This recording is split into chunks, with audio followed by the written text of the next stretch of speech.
কে বন্দী করার জন্য ঘেরাও করে ফেলা হয়, তখন জিয়াউর রহমান এর স্ত্রী বেগম খালেদা জিয়া, আজকের প্রধানমন্ত্রী ছিলেন এককালে, এই খালেদা জিয়া কর্নেল তাহেরকে একটা ফোন করে এবং এর সাক্ষী আজকে জীবিত কর্নেল তাহেরের স্ত্রী লুৎফা তাহের আছেন এবং সেই রাত 2টোর দিকে তাহেরকে বলে যে আমাকে তো এরকম করেছে, আমার প্রাণ রক্ষা করো, আর তোমার যদি কিছু করার থাকে তুমি করো। এইটুকু কথা জিয়াউর রহমান তাহেরের সঙ্গে বলে, তারপর লাইন কেটে যায়। হাবিলদার আব্দুল হাই মজুমদার উনি মুক্তিযোদ্ধা ছিলেন, এর দায়িত্ব ছিল জিয়াউর রহমানকে মুক্ত করা বন্দিদশার থেকে। নির্দেশ ছিল জিয়াউর রহমানকে বন্দিদশার থেকে মুক্ত করে এলিফ্যান্ট রোডে অস্থায়ী এই যে হেডকোয়ার্টার সেখানে নিয়ে আসা হবে এবং খালেদ মোশাররফকে বন্দী করা হবে, গ্রেপ্তার করা হবে।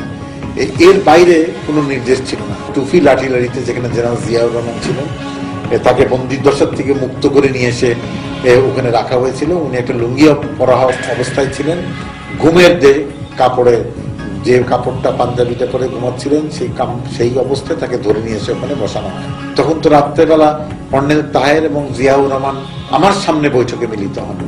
ওখানে জিয়াউর রহমান, এমজি তোয়াব, এমএস খান আর মেজর জেনারেল বিডিআর তৎকালীন বিডিআর এর ডিজি ছিলেন খলিল সাহেব, ওনারা সব কর্নেল তাহেরকে আলিঙ্গন করলেন। জিয়া রহমান জড়িয়া ধরলেন যে তুমি আমাকে, কর্নেল তাহেরকে বললেন যে তুমি আমাকে জীবনটা বাঁচাইছ। তখন কর্নেল তাহের বললেন আমি কিভাবে করলাম, আমি পঙ্গু, আমার একটা পাওয়া নাই, এই সৈনিকরা যারা তোমার জন্য এতটুকু করছে ওদের কথা শোনো। তখন জিয়া রহমান চেষ্টা করলেন আমাদের সাথে কথা বলার জন্য, আমরা যে যা পারছি আমরা ওনাকে ওই মুহূর্তেই বলছি এবং উনি বললেন ঠিক আছে তোমাদের দাবি দাওয়া পেশ করো। আমরা বিপ্লবী শ্রমিক সংস্থার পক্ষ থেকে 12 দফা ওনাকে পেশ করি। বিকেল সন্ধ্যা 7টার সময় রেডিও স্টেশনের দোতলায় রেডিওতে খন্দকার মোশতাক এসছে। তখন কর্নেল তাহের আবার রেডিওতে গেলেন। রেডিওতে যে আমরা দেখলাম, আমিও ছিলাম তখন সেই সময়, রেডিওতে দেখলাম যে মোশতাক এসেছেন এবং মোশতাকের হাতে একটা কাগজ, একটা পেপার। তো কর্নেল তাহের আমাকে ইশারা করতে আমি পেপারটা নিলাম, নিয়ে দেখলাম ওটার মধ্যে লেখা কন্টিনিউশন অফ মোশতাক গভর্নমেন্ট, যে মোশতাক তখন পর্যন্ত প্রেসিডেন্ট আছে, মাঝখানে কিছু ষড়যন্ত্রকারীরা ষড়যন্ত্র করেছে, এখন উনি হি রিমেইনস এজ দ্য প্রেসিডেন্ট। এইভাবে অ্যানাউন্সমেন্ট এখন যাবে, উনি এই অ্যানাউন্সমেন্টটা করবেন। শুরু হয়ে গেল কিন্তু চক্রান্ত। কথা ছিল যে সৈনিক জনতার যে মিলন, এই মিলনের মধ্য দিয়ে যে 71 পরবর্তী বাংলাদেশ আমরা যে গড়তে পারি নাই, যে কনস্পিরেসি চলতেছিল। জিয়াউর রহমান আসবেন ইতে শহীদ মিনারে, কর্নেল তাহেরও যাবেন শহীদ মিনারে, সেখানে তাদের একটা ভাষণ হবে, সেই ভাষণের সেখানেই ডিক্লারেশনটা হবে, জনগণের সামনেই ডিক্লারেশন হবে পরবর্তীতে দেশ কিভাবে চলবে এবং জনগণ কিভাবে সম্পৃক্ত হবে, মূল ক্ষমতার মালিক যে জনগণ আমাদের সংবিধান অনুযায়ী, সেটা কিভাবে কার্যকর হবে।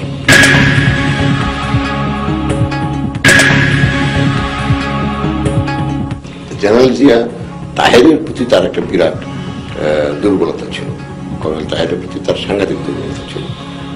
কর্নেল তাহেরই একমাত্র লোক যে ওনার বাসায় রেগুলার যেতে পারতেন, ওনারা কিন্তু যেতে পারতেন, উনি দেখা দিতেন, কিন্তু তাহের রেগুলার যেতেন। এবং সেখানে জেনারেল জিয়াকে একবার আমি যখন জিজ্ঞাসা করলাম যে আপনি যে তাহেরকে এতটা কাছে আসতে দিচ্ছেন, আপনি কি ওনার মতবাদে বিশ্বাসী? তো আমি একবার হাইসাও বললাম যে উনি অনেক কিছু বিশ্বাস করে না, আপনি কি সেই পর্যন্ত যাইতে পারবেন? বা আপনি নিজে বলতেছেন যে গণতন্ত্রের বিকল্প নেই, আবার বলছেন যে সমাজতান্ত্রিক মূল্যবোধ প্রতিষ্ঠা করবেন, এই দুইটা তো কন্ট্রাডিক্টরি হবে। গ্যাপটা যেটা ওনাদের দুজনের ভিতরে, সেটা হচ্ছে যে আন্ডারস্ট্যান্ডিং, এই যে পাওয়ার গেম খেলতে গিয়ে কর্নেল তাহের পাওয়ার গেমের সাথে তার দর্শনকে মিলাইতে চেষ্টা করছেন। সেই দর্শনটাকে কালচার করে একটা অপটিমাম ইউটিলাইজেশন যেটা উনি করতে পারতেন, সেটা আবার উনি করার আগেই উনি ওইটার ফল ভোগ করতে গেছেন। এবং সেটা গেছেন আরেকজনের মাধ্যমে, জেনারেল জিয়ার মাধ্যমে। জিয়া মোটেও ওনার ওই দর্শনে কোনো কালই চর্চা করেন। এলিফ্যান্ট রোডে একদল সৈনিক একটা গাড়ি এসে গুলি চালিয়ে গেল তখন, এবং ওই জিপ থেকে খন্দকার মুশতাক জিন্দাবাদ, খন্দকার মুশতাক জিন্দাবাদ এখন কিছু লিফলেট ছড়ানো হলো। এবং তখন আমরা বুঝে ফেললাম যে মোশতাক চক্র, এই মোশতাক চক্রটা একটা পরিকল্পনা করেছে, একটা ষড়যন্ত্র করেছে, এবং তারা জনগণকে আবার বিভ্রান্ত শুরু করলো। এবং ওই লিফলেটগুলো কিন্তু বিভিন্ন সৈনিকরা যে বের হয়েছে গাড়িতে, ওই গাড়ির মধ্যে তারা থ্রো করতেছে কিছু কিছু লিফলেট।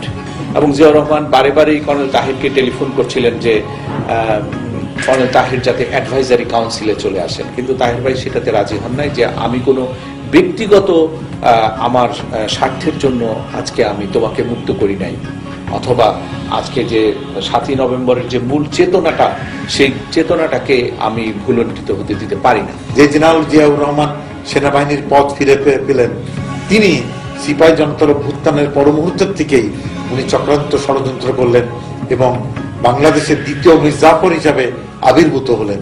উনি পুনর্বার সামরিক শাসন জারি করলেন এবং সিপাহী জনতার চেতনাকে নস্যাৎ করে দিয়ে এটি সামরিক সরকার পরিচালনা করার দিকে এগিয়ে গেলেন। এবং 23শে নভেম্বর আমাকে গ্রেপ্তার করা হলো, আসম আব্দুর রবকে এবং মেজর জলিলকে গ্রেপ্তার করা হলো। 24শে নভেম্বর কর্নেল তাহেরকে গ্রেপ্তার করে ঢাকা কেন্দ্রীয় কারাগারে নিক্ষেপ করা হলো। উনি কয়েকদিনের ভিতরে সিপাহী জনতার অভ্যুত্থানের যে নেতৃত্ব দানকারী নায়েব সুবেদার মাহবুবুর রহমান, কর্পোরাল ফখরুল আলম সহ এই যে নামগুলো বললাম আমি, তাদের প্রত্যেককে গ্রেপ্তার করে কারাগারে নিক্ষেপ করলো এবং সামরিক শাসন কঠোরভাবে জারি করলো।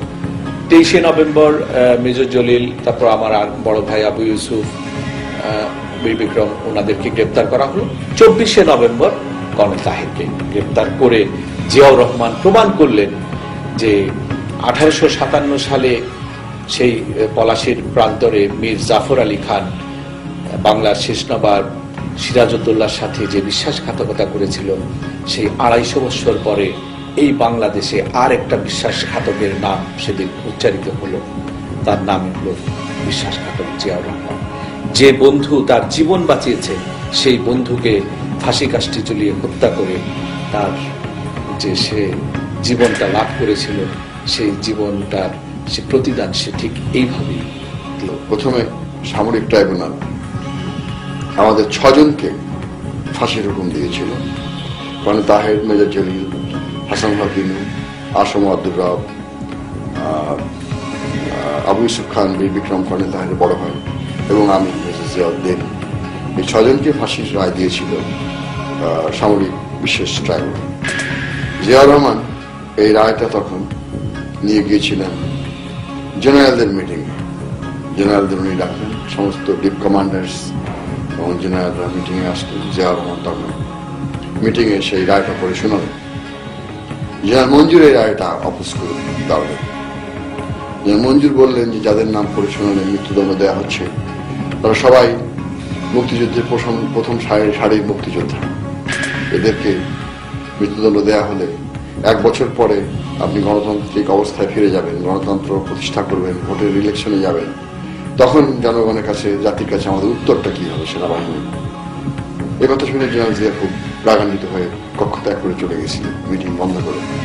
এবং যাওয়ার সময় শুধু উনি বলেছিলেন, gentleman, I want to here nothing about Taher. মানে তোমাদের এই প্রতিবাদটা আমি শুনলাম, কিন্তু তাহের সম্পর্কে তোমাদের কোনো কথা আমি শুনবো না। শেষ পর্যন্ত কর্নেল তাহেরের ফাঁসির হুকুমটি বহাল থাকলো জিয়াউর রহমানের কথায়। আমাদের বাকি 5 জনকে যাবজ্জীবন কারাদণ্ড দেওয়া হয়। কর্নেল তাহিরকে ফাঁসি দেওয়ার জন্য কোনো জল্লাদ পাওয়া যাচ্ছিল না, এবং পরবর্তীতে রাজশাহী থেকে তার সমস্ত সাজা উইথড্র করে একজন জল্লাদ আনা হয়েছিল। এইভাবে বিশ্বাসঘাতক জিয়া তার এককালীন বন্ধু, জীবনদাতা কর্নেল তাহেরকে হত্যা করেছিল। প্রচুর আলোর ঝলকানি, বড় বড় সামরিক অফিসাররা আসছেন, বড় বড় সিভিল অফিসাররা আসছেন। কর্নেল তাহের ফাঁসি মঞ্চে যাওয়ার আগে জানতেন 4টার পরে ওনাকে ফাঁসি মঞ্চে যেতে হবে। ডিআইজি প্রিজন বললেন যে হ্যাঁ স্যার সময় হয়ে গেছে। তিনি বসলেন, বিছানা থেকে উঠে বসে উনি স্নান করে নিলেন, গোসল করে নিলেন এবং খুব ভালো করে শরীরে একটু পাউডার টাউডার ছিটিয়ে সুন্দর করে জামা পরে টাই লাগিয়ে ওনার সেই আর্টিফিশিয়াল পাটা পরে তারপর উনি ডিআইজি জিজ্ঞেস করলেন যে আরো কি সময় আছে না? ডিআইজি বললেন হ্যাঁ আরো কিছু সময় আছে। কর্নেল তাহের বললেন তাহলে একটু আম খাওয়া যায়। কর্নেল তাহের নিজেই কেটে 2 টুকরা আম খেলেন এবং যারা উপস্থিত ছিলেন ম্যাজিস্ট্রেটস, ঢাকা ডিসি, আপনার জেলের কর্তৃপক্ষ, আইজি প্রিজন থেকে শুরু করে সবাই, তাদেরকেও বললেন আপনারা আম খাবেন নাকি? তাদের সবার চোখে তখন পান, সবাই কাঁদছিল। তারা বুঝতে পারছিলেন যে একটি নিরপরাধ নিরীহ মানুষকে ফাঁসি দেওয়া হচ্ছে। কর্নেল